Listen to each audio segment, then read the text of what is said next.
మహారాష్ట్రలోని నాగ్పూర్లో ఒక కోర్టు హాల్లో జడ్జిలు పోలీసులు అందరూ చూస్తుండగా 200 మందికి పైగా మహిళలు కత్తులు రాళ్ళు కారపొడి పొట్లాలతో అక్కు యాదవ్ అనే ఒక అపరాధిని దారుణంగా దాడి చేసి అక్కడ అందరి ముందు చంపేశారు. 2004లో జరిగిన ఈ సంఘటన అప్పట్లో ఇండియాలోనే కాకుండా వేరే వేరే కంట్రీస్లో కూడా సంచలనమైన న్యూస్గా మారింది. దీని మీద ఆల్రెడీ నెట్ఫ్లిక్స్ కూడా ఒక సిరీస్ డాక్యుమెంటరీని రిలీజ్ చేసింది, Indian predator murder in a court room అని చెప్పేసి. G5లో కూడా దీనికి సంబంధించి ఒక మూవీ కూడా రిలీజ్ అయింది. అసలుకి ఏం జరిగింది, ఎందుకు 200 మంది ఆడవాళ్ళు, అది కూడా కూరగాయలు కోసుకునే కత్తులతో కోర్ట్ రూమ్లోకి వెళ్ళి మరీ ఒక వ్యక్తిని దారుణంగా పొడిచి 70 సార్లకు పైగా చంపాల్సి వచ్చింది అనేది ఈరోజు మనం ఈ వీడియోలో డీటెయిల్డ్గా మాట్లాడుకుందాం. భరత్ కాళీచరణ్ యాదవ్ 1970లో ఇతను ఒక మంచి వెల్దీ ఫ్యామిలీలో పుట్టాడు. అతనికి 2 బ్రదర్స్ కూడా ఉన్నారు. అండ్ వాళ్ళ బ్రదర్స్ అప్పటికే క్రిమినల్స్గా ఉంటూ జైల్స్కి వెళ్తూ వస్తూ ఉండేవాళ్ళు అనమాట. సో అది చూస్తూ పెరిగిన భరత్ కాళీచరణ్ యాదవ్ కూడా వాళ్ళ ఫాదర్ చనిపోయిన తర్వాత వాళ్ళ బ్రదర్స్ ఏదైతే క్రిమినల్ పనులు చేసేవాళ్ళో అవే చేయడం స్టార్ట్ చేశాడు. రోడ్డు మీద వచ్చేపోయే వాళ్ళని ఆపి వాళ్ళ దగ్గర దందా చేయడం, వాళ్ళ దగ్గర డబ్బులు తీసుకోవడం, బంగారం తీసుకోవడం, ఎవరైనా ఎదురు తిరిగితే వాళ్ళని బెదిరించడం, వాళ్ళని కొట్టడం. నాగ్పూర్లోని కస్తూర్బా నగర్లో ఉండే భరత్ కాళీచరణ్ యాదవ్ ఇలాంటి నేరాలు చేసి జైలుకి వెళ్ళి జైల్లో ఇంకా తన కనెక్షన్స్ ని పెంచుకొని అక్కడ ఇంకొంతమంది క్రిమినల్స్ తో కలిసి బయటకు వచ్చిన తర్వాత వాళ్ళతో ఒక గ్యాంగ్ గా ఫామ్ చేసి అక్కు యాదవ్ గా తన పేరుని మార్చుకున్నాడు.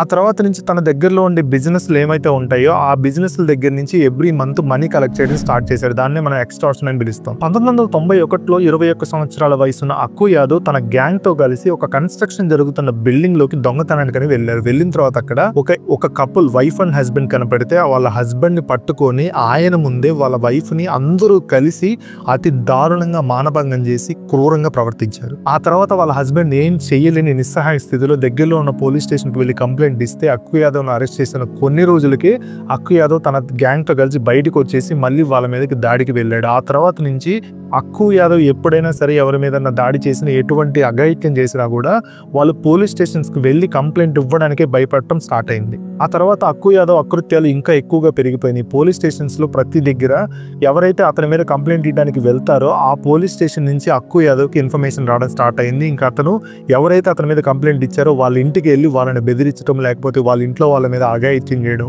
లేడీస్ ఉంటే మాత్రం చాలా ఘోరంగా ప్రవర్తించేవాడు. అతని గ్యాంగ్ తో కలిసి ఎంత దారుణంగా ఎంతమందిని మానభంగం చేశాడనేది అసలుకి లెక్క కూడా లేదు. అక్కు యాదవ్ మీద సిఐడి వాళ్ళు చేసిన ఇన్వెస్టిగేషన్ లో వాళ్ళకి తెలిసిన విషయాలు ఏంటంటే అక్కు యాదవ్ 10 సంవత్సరాల వయసున్న చిన్నపిల్లతో మొదలుకొని 60 సంవత్సరాలు ఉన్న పెద్దవాడి వరకు ఏ ఆడదాన్ని ఆ ఏరియాలో వదిలిపెట్టలేదు. ఈవెన్ 7 నెలల గర్భంతో ఉన్న గర్భిణులను కూడా వదలకుండా గ్యాంగ్ తో కలిసి అతి క్రూరంగా అతి దారుణంగా ఆడవాళ్ళతో ప్రవర్తించారు. అలా చాలా సంవత్సరాలు గడిచిపోయింది. అండ్ అప్పటికే అక్కు యాదవ్ అకృత్యాలకి చాలా మంది బలైపోయారు. అదే సమయంలో అదే కాలనీలో ఉంటున్న ఆశా భగత్ అనే ఒక మద్యం దుకాణంలో వర్క్ చేసే లేడీ అక్కు యాదవ్ అకృత్యాలను చూసి తట్టుకోలేక ఇంకొంతమందితో కలిసి ఎలాగైనా సరే అక్కు యాదవ్ని మట్టు పెట్టాలని ఒకసారి ప్రయత్నించి విఫలమవుతారు. అక్కు యాదవ్ అప్పుడు వాళ్ళ నుంచి తప్పించుకొని పారిపోతాడు. అక్కడి నుంచి పారిపోయిన అక్కు యాదవ్ ఆ తర్వాత ఆశా భగత్ మీద చాలా కోపాన్ని పెంచుకున్నాడు. ఎలాగైనా సరే తనకు బుద్ధి చెప్పాలని అదును చూసుకొని 1999 జూన్ 8న అక్కు యాదవ్ తన గ్యాంగ్ తో కలిసి ఆశా భగత్ వాళ్ళ ఇంటికి వెళ్ళి ఆవిడ 14 సంవత్సరాల కూతురు ముందు ఆశా భగత్ ని అతి క్రూరంగా అతి దారుణంగా, అంటే నేను అసలు ఎలా చంపారో కూడా నేను దాన్ని ఎక్స్ప్లెయిన్ కూడా చేయలేను భయ్, అంత దారుణంగా. నేను దానికి సంబంధించిన డిస్క్రిప్షన్ చదివినప్పుడు నాకేం అర్థం కాలేదనమాట. అంత క్రూరంగా ఆవిడని చంపి అక్కడి నుంచి వెళ్ళిపోయాడు. ఆ తర్వాత పోలీసులు అక్కు యాదవ్ను పట్టుకొని జైల్లో వేసిన తర్వాత కూడా తనకున్న పలుకుబడితో 10 నెలలకే బెయిల్తో అక్కు యాదవ్ బయటకు వచ్చేసాడు. అప్పటికే తన మీద మొత్తం 3 మర్డర్ కేసులు ఉన్నాయి. ఇలా అక్కు యాదవ్ ఎన్ని దారుణాలు చేసినా కానీ పోలీస్ స్టేషన్కి వెళ్ళి కంప్లైంట్ ఇచ్చే ధైర్యం ఎవ్వరు చేయలేకపోయారు. ఎందుకంటే అప్పటికే చాలా మంది చాలా అరాచకాలు చూసి కూడా, అంటే తల్లిదండ్రుల ముందు పిల్లల్ని, లేకపోతే హస్బెండ్స్ ముందు ప్రెగ్నెంట్ వైఫ్స్ని, రోడ్డు మీద అభంశుభం తెలియని ఏజ్లో ఆడుకునే చిన్న చిన్న పిల్లల్ని అక్కడే రోడ్డు పక్కన వాళ్ళందరూ చూసేటప్పుడే తీసుకెళ్ళి వాళ్ళ జీవితాలు నాశనం చేసినా వాళ్ళు తట్టుకోలేక పోలీస్ స్టేషన్స్కి వెళ్ళి కంప్లైంట్ ఇస్తే ఆ పోలీసులు పోలీస్ స్టేషన్లో కంప్లైంట్ తీసుకోకపోగా డైరెక్ట్గా అక్కు యాదవ్కి కాల్ చేసి పలానా పర్సన్ ఇక్కడికి కంప్లైంట్ ఇవ్వడానికి వచ్చారని వాడికే కాల్ చేసి చెప్తే వాడు వాళ్ళ ఇంటికి వెళ్ళి మళ్ళీ వాళ్ళని దారుణంగా కొట్టడం, చంపడం ఇట్లాంటివి చేసి 14-15 సార్లు జైలుకి వెళ్ళి 3 మర్డర్ కేసులు ఉండి అయినా కూడా విత్-ఇన్ మంత్స్లో అతనికి బెయిల్ ఇస్తున్నారు. అంటే ఇక్కడ పోలీసులు కావచ్చు, లేకపోతే జ్యుడిషియరీ సిస్టమ్ కావచ్చు ఎంత దారుణంగా కరప్ట్ అయిపోయిందో చూడండి. 2004లో అదే కాలనీలో ఉంటున్న ఉషా నారాయణన్ అనే ఒక లేడీ వాళ్ళ ఇంటి ముందు నైబర్స్ హౌస్ ముందు అక్కు యాదవ్ అండ్ గ్యాంగ్ ఉండడం గమనించింది. వాళ్ళు ఒక్కొక్కరు లోపలికి వెళ్ళి రావడం చూసి అక్కడికి వెళ్ళే ధైర్యం చేయలేక అక్కడే ఉండి చూస్తూ ఉంది. ఆ తర్వాత వాళ్ళు వెళ్ళిపోయిన తర్వాత వాళ్ళ ఇంటికి వెళ్ళి కనుక్కుంటే ఆ ఇంట్లో ఉన్న లేడీస్ని వీళ్ళందరూ కలిసి వాళ్ళ జీవితాలు నాశనం చేశారని కనుక్కొని ఆవిడ వాళ్ళతో మాట్లాడి వాళ్ళని ఒప్పించి పోలీస్ స్టేషన్కి తీసుకువెళ్ళి వాళ్ళ చేత కేసు ఫైల్ చేసింది అక్కు యాదవ్ అండ్ గ్యాంగ్ మీద. ఈ విషయం తెలుసుకున్న అక్కు యాదవ్ ఎలాగైనా సరే ఉషా నారాయణన్ని చంపాలని పక్కా ప్లాన్తో వాళ్ళ ఇంటికి వెళ్తే ఉషా నారాయణన్ వాళ్ళ హౌస్ డోర్స్ అన్ని క్లోజ్ చేసి కిచెన్లో ఉండే విండోని ఓపెన్ చేసి అక్కడ గ్యాస్ సిలిండర్ని అక్కడికి లాక్కొచ్చి వాల్వ్ ఓపెన్ చేసి మొత్తం గ్యాస్ అంతా లీక్ చేసుకొని తను చనిపోయినా పర్లేదు వాడిని ఎలాగైనా చంపాలనే ప్లాన్తో ఆ గ్యాస్ని బయటకు పెట్టి అక్కు యాదవ్తో నేను అంటించుకొని చనిపోయి నిన్ను కూడా చంపేస్తానని బెదిరిస్తే అక్కు యాదవ్ అది చూసి భయపడి అక్కడి నుంచి గ్యాంగ్ని తీసుకొని పారిపోయాడు. తను ఒక్కతే ఉన్నానని తెలిసి కూడా అక్కు యాదవ్ లాంటి క్రిమినల్ ముందు ఎదిరించి ధైర్యంగా నిలబడటం చూసి ఆ కాలనీలో ఉండే లేడీస్ అందరికీ చాలా ధైర్యం వచ్చింది. ఎందుకంటే ఫస్ట్ టైం అక్కు యాదవ్ ఒక ఆడదాన్ని చూసి భయపడి పారిపోయాడు. ఇక ఆ కాలనీలో ఉండే లేడీస్ అందరూ ఉషాని చూసి ధైర్యం తెచ్చుకొని ఇప్పటికైనా సరే మనం మేల్కోవాలి, ఈ పోలీసులు కానీ న్యాయ వ్యవస్థ కానీ మనకి ఎటువంటి సహాయం చేయదని ఫిక్స్ అయిపోయి అక్కు యాదవ్ని ఎలాగైనా సరే మట్టు పెట్టాలని ఉషాతో కలిసి ఆ కాలనీలో ఉండే ప్రతి ఇంటికి డోర్ టు డోర్ వెళ్ళి ప్రతి ఒక్క లేడీతో మాట్లాడి ఎలాగైనా సరే అక్కు యాదవ్ని అక్కడి నుంచి తరిమేయడమో లేదంటే చంపేయడమో ఏదో ఒకటి చేయాలని ఫిక్స్ అయిపోయి వాళ్ళు పక్కగా ప్లాన్ చేసుకున్నారు.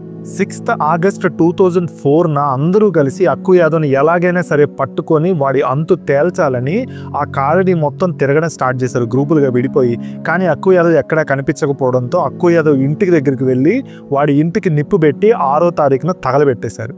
ఆ తర్వాత రోజు 7th ఆగస్ట్ 2004 అక్కు యాదవ్ ఇదంతా తెలుసుకొని తను బయట ఉంటే తనకి సేఫ్టీ లేదు, ఎలాగైనా సరే వీళ్ళు పట్టుకొని తను ఏదో ఒకటి చేస్తారని పోలీస్ స్టేషన్కి వెళ్ళిపోయి పోలీసుల దగ్గర లొంగిపోయాడు. ఎందుకంటే పోలీసులు ఆల్రెడీ అతనికి పలుకుబడి అంతా తెలిసిన వాళ్ళు ఉన్నారు కాబట్టి అక్కడే తనకి సేఫ్టీ అని భావించి పోలీసుల దగ్గరికి వెళ్ళి లొంగిపోయాడు.